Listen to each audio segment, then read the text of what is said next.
Hi, welcome to Ashland Fun and Games. I'm going to be talking to Dakota Rongstad about a deck he's been doing well with at FNMs. So Dakota, what is the focus of this deck?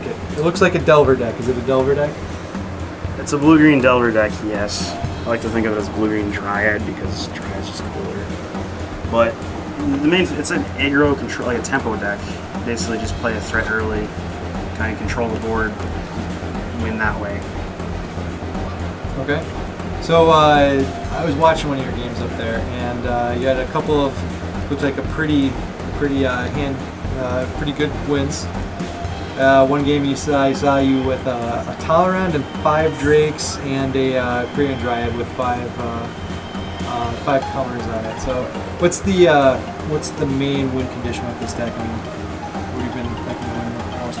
The main win condition with this deck is either dropping a Delver really early and hoping it flips, and just swinging out with that, or a Dryad turn 2, able to cast a couple spells. It just gets really beefy and really tough for my opponents to deal with. So is this a conscious decision that I see Tolerant is the top of your curve here at just 4? Is that more of like a metagame choice locally, or do you think that's all you really need? I think it's all you really need. After a couple times playtesting, any more than that, it just kind of slows the deck down, becomes really clunky. What do you find is the biggest problems with the deck? Yeah. My biggest problem is probably Cavern Souls. The metagame here, we don't really see many counter spells. I'm not really sure why I'm running Cavern Souls at the moment. But being able to drop the Dryad turn 2 is kind of a pain because, as you can see, I only have 1 forest. I mean, how many lands is this here? This doesn't. This is 20. 20? Okay, that's pretty aggressive. So I'm looking at the list here. Almost this entire row right here is going to be rotating. Do you have any plans for updating this list in a month when? Well, the deck's probably going to go get a complete overhaul. Hopefully, a few things in Ravnica are printed to help it out so it doesn't die completely. What are you going to be missing the most? Phyrexian mana or the good cantrips like Ponder and Jitaxian Pro?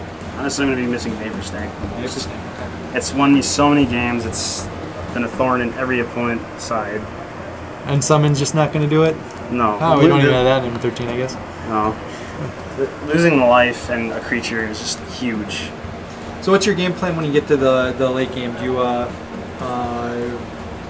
late game, by then hopefully my Pike is boosted up enough, or the Dryad, or I can always go the Tolerant route and just spam Drakes for the win. So does that mean board sweepers like Whip Flares are the biggest fan of this deck? Yeah, sweepers are pretty harsh to this deck, although I don't really see many here. What's your typical sideboard strategy with you? Usually if I'm playing any kind of control deck, I switch out gut shots or growths for more counter spells. Elves are a big thing around here. I've been using sleep and mental misstep against them. I like that sleep tech. That's a lot of fun. One of my favorite draft cards. We're starting to see a few more rampant growth decks, Prime Titan decks with Rug Wolf Run Blue last week, and I think I saw one up there this week too. What's your game plan against them? Pretty much just erase them, and then I've played a few games against them, and every time I can outrun them, or they get to their 6 mana and start dropping their bigger things. But by then it doesn't matter because I have a Flip Delver or a Dryad that's so huge they can't afford to tap out and swing because they have to block that Dryad. Just gonna hope. And Chanter's Pike helps a lot because First Strike is really nice against those big nasties. Sure. All right. Well, thanks a lot. I hope you keep up the run of good luck you've been having, and that's all we have for this one. Thanks.